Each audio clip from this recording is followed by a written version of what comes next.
The first time I realized my mother-in-law had been rewriting my life, she didn't know I was still standing in the kitchen. I remember the smell before I remember the words. Burnt butter and rosemary from the chicken roasting too long in the oven. The dishwasher humming softly.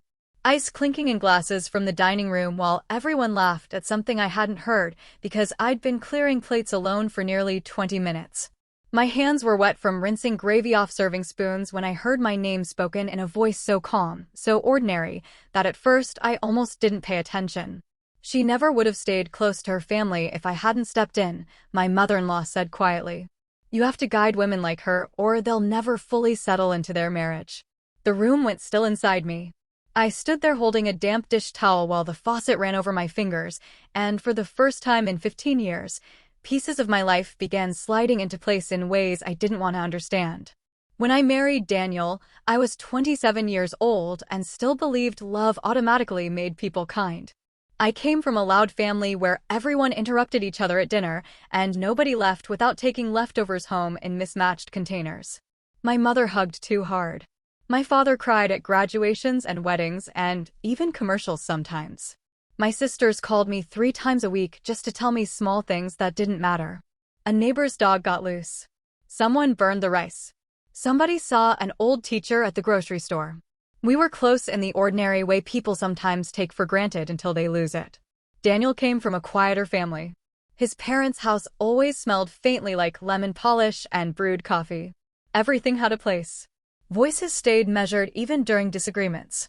His mother, Patricia, welcomed me with warm smiles and soft touches on my arm that made me feel chosen. She remembered my favorite dessert after meeting me only once. She mailed handwritten birthday cards. She told people at church I was exactly the kind of woman Daniel deserved. I thought I was lucky. The first Thanksgiving after our wedding, I mentioned that my family always hosted a breakfast before dinner. Pancakes, cinnamon rolls, football playing too loudly in the living room while everyone stayed in pajamas until noon. Patricia smiled gently while stirring cranberry sauce on the stove. Oh, sweetheart, she said, that sounds chaotic. Once you're married, holidays become different. You'll want stability now. It sounded reasonable when she said it. So we spent Thanksgiving entirely at her house. Then Christmas became hers too because she said Daniel's grandmother would be heartbroken if we split the day between families. Easter became hers because she hosted the bigger gathering. Birthdays shifted around her schedule. Even Sunday dinners slowly became a standing expectation instead of an occasional invitation. None of it happened all at once. That's what made it hard to see. My family complained at first, but gently. My mother would say, "We miss you, honey," in that careful tone people use when they don't want to sound guilty for loving you. I always promised next time would be different. But next time never came. Patricia had a way of making every decision feel selfish if it didn't include her. If I wanted to leave early from dinner, she sighed softly and asked whether everything was all right between me and Daniel. If I suggested visiting my parents for a weekend, she'd suddenly remember some family obligation we couldn't possibly miss.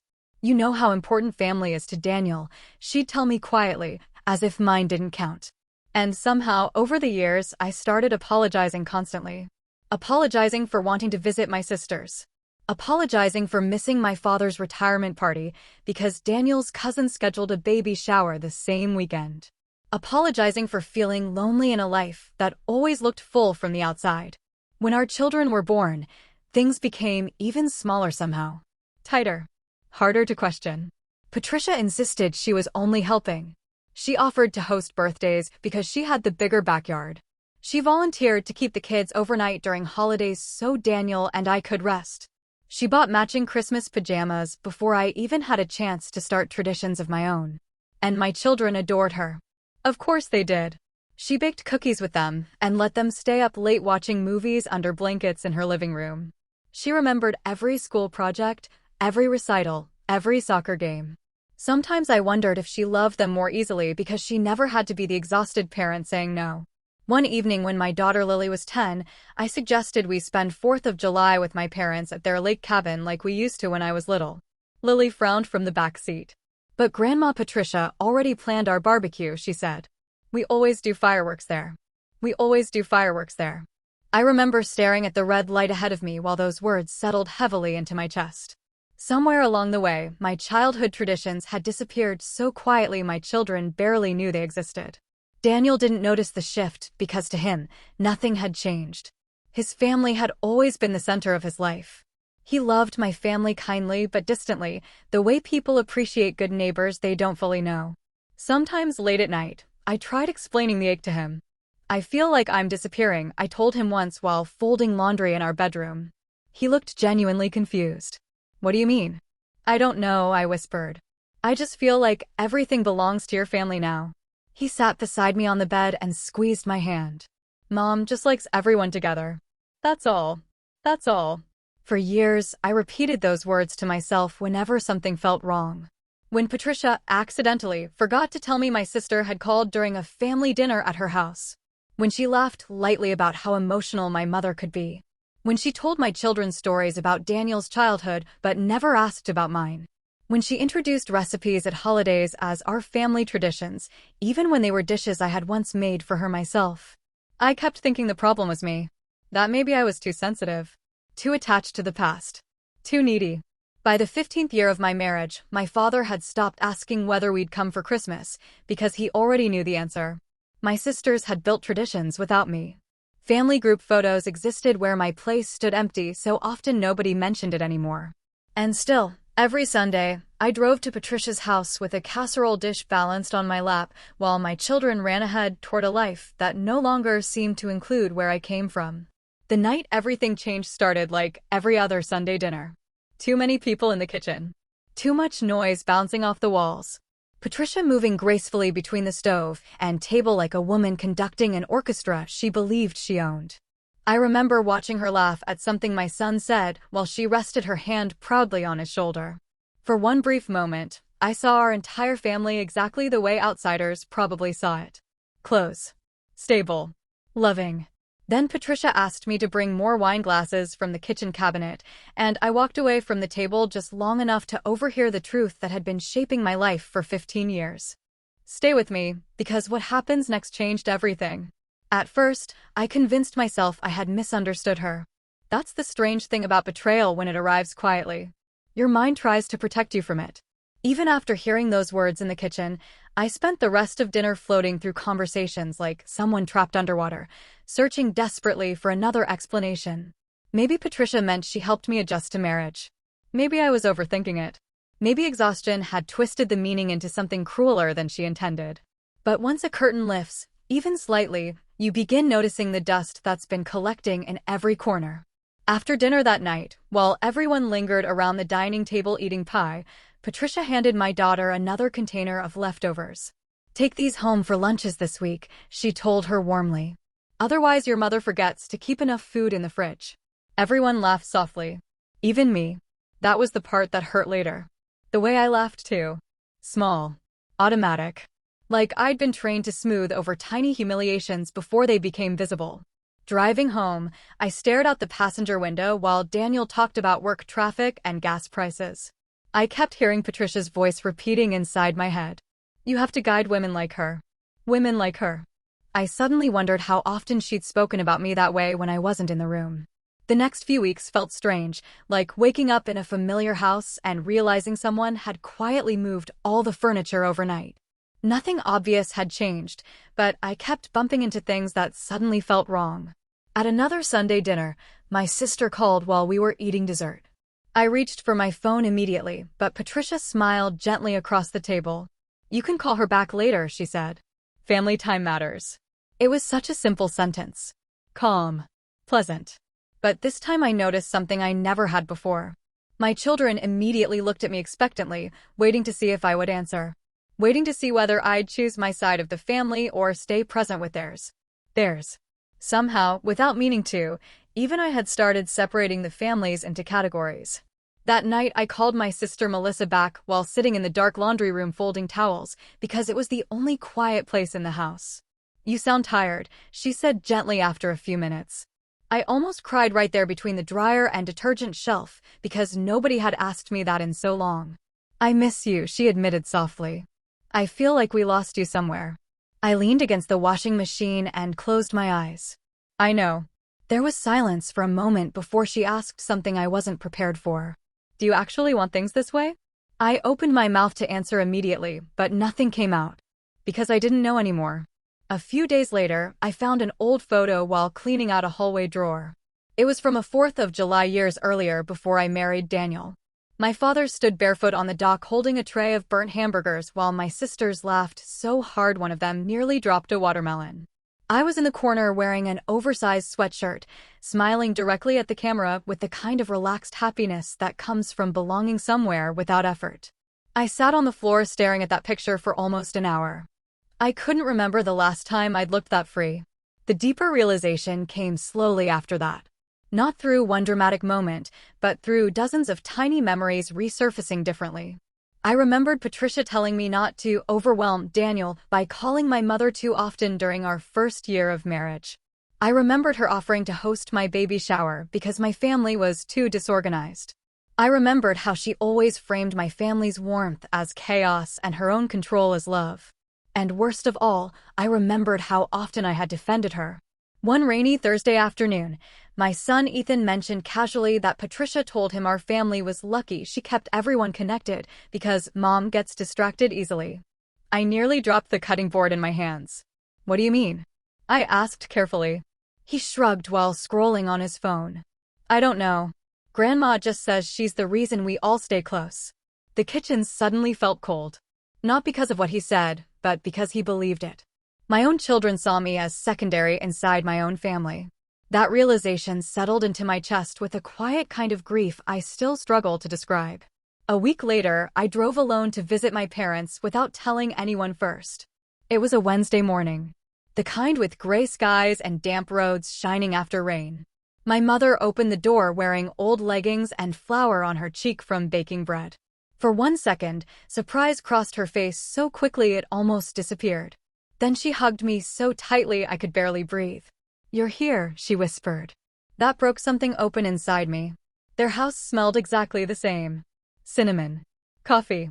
The faint cedar scent from my father's workshop drifting in through the mudroom.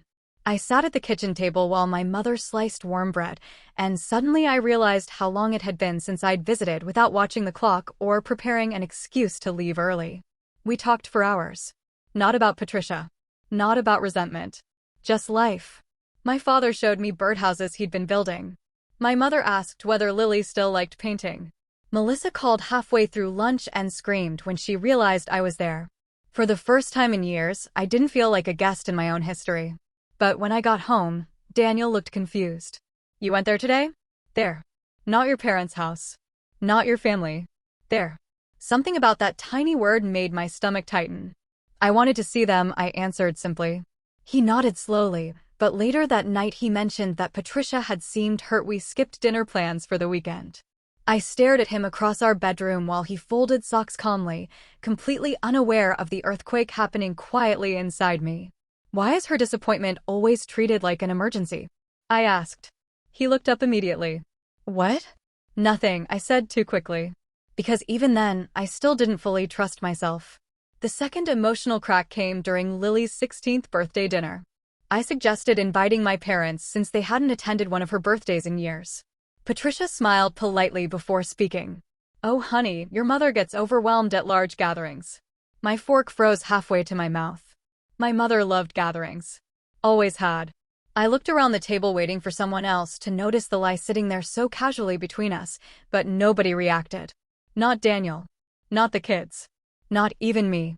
Until later that night when I sat alone in my car in the grocery store parking lot crying so quietly I could barely hear myself. Because suddenly I understood something terrifying. Patricia hadn't just controlled schedules or traditions. She had controlled the narrative. Little by little. Year after year. My family became emotional. Disorganized. Overwhelming. Hers became stable. Necessary. Central. And somewhere inside that slow rewriting, I had disappeared from my own story. The final piece came sooner than I expected. Another Sunday dinner. Another crowded table. Another evening where I moved automatically through routines that suddenly felt unbearable. After dessert, Patricia and my sister-in-law Carol stayed behind in the dining room while everyone else drifted toward the living room football game.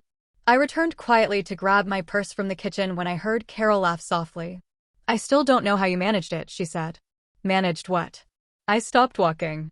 Patricia lowered her voice slightly, but not enough. "Oh, it wasn't hard," she replied.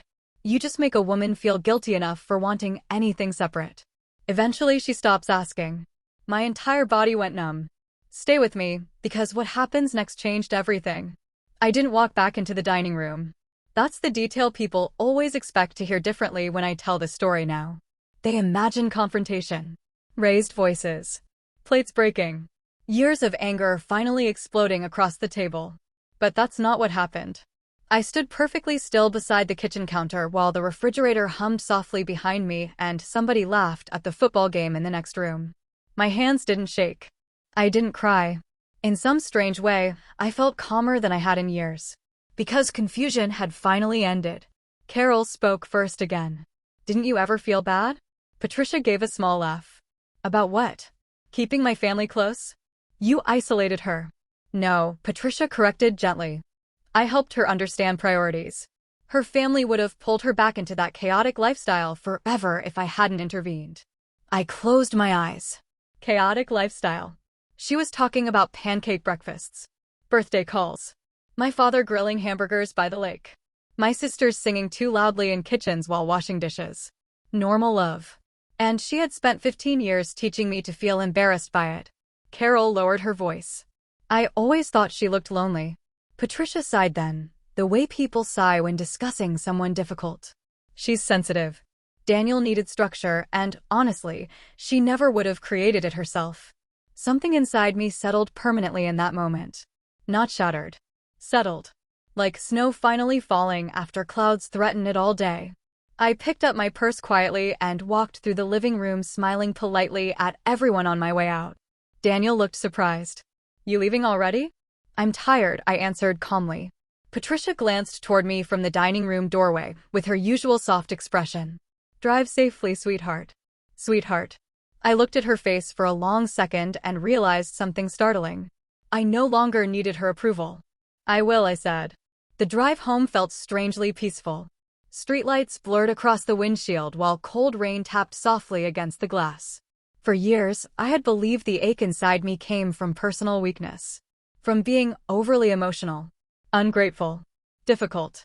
Now I understood it came from abandoning myself slowly enough that nobody noticed, including me. Daniel came home an hour later and found me sitting at the kitchen table drinking tea in complete silence. "You okay?" he asked immediately. I looked up at him carefully. Truly looked at him. "I heard your mother talking tonight."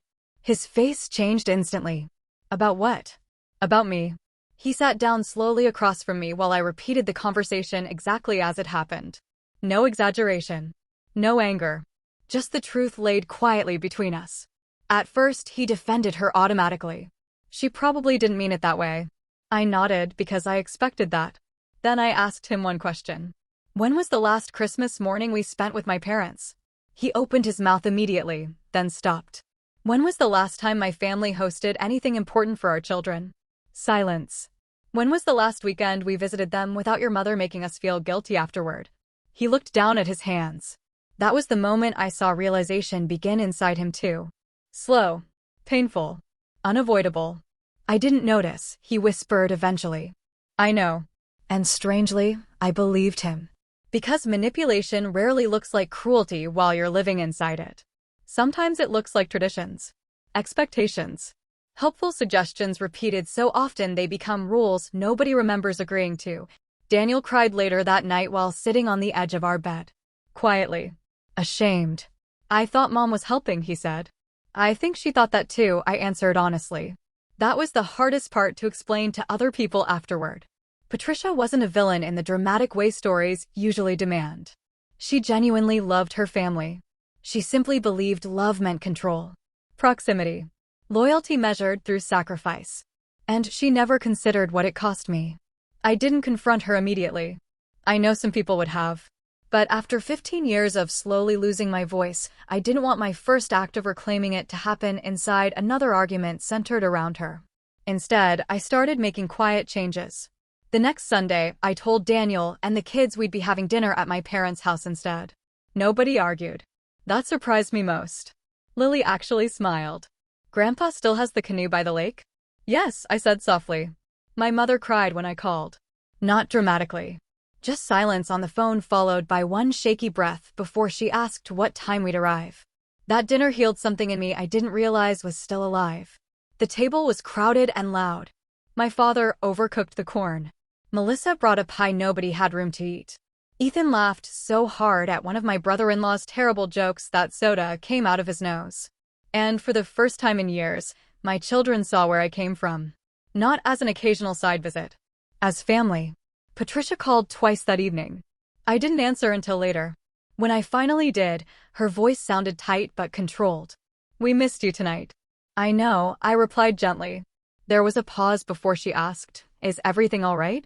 I looked around my parents' porch where Lily sat painting her little cousin's nails while my father untangled fishing lines nearby under golden porch light. For the first time in years, everything actually was all right. "Yes," I said calmly. "I think it finally is." The changes after that were quiet but permanent. We split holidays evenly. Sometimes we created traditions that belonged only to our little family. I stopped apologizing every time I chose myself or my side of the family. Daniel started noticing things he'd ignored before. Tiny comments. Guilty pressures. The constant expectation that everyone orbit around his mother's needs. Patricia struggled with the changes at first. Of course she did. There were tears. Hurt feelings. Passive-aggressive comments wrapped in politeness. But something fundamental had shifted inside me. I no longer believed keeping peace required disappearing. And once you stop believing that, people can no longer use your guilt as a leash. A year later, my daughter told me something while we decorated cookies in our own kitchen for Christmas Eve. "I like doing holidays here," she said casually. "It feels different." "How?" She shrugged thoughtfully. "Relaxed, I guess. Like everyone gets to exist." I had to turn away pretending to check the oven because tears filled my eyes so quickly. Everyone gets to exist. That was all I'd wanted all along. Not control. Not revenge. Not distance. Just space for my life to matter too. Now, when I look back at the woman I was during those 15 years, I feel tenderness more than anger. She was trying so hard to be loved that she mistook self-erasure for kindness. She thought being easy to manage meant being good. But love that requires you to abandon yourself is not love that leaves room for peace. Sometimes healing doesn't arrive through dramatic endings. Sometimes it arrives quietly at a crowded dinner table while someone finally says the truth out loud by mistake. And sometimes reclaiming your life begins with something as small as answering the phone when your sister calls. So let me ask you something that I still think about often. Have you ever slowly disappeared inside a relationship without realizing it until one moment suddenly woke you up? If this story touched your heart, please like this video, leave a comment below, and subscribe so you never miss a story. Thank you so much for watching, and remember, you're never alone.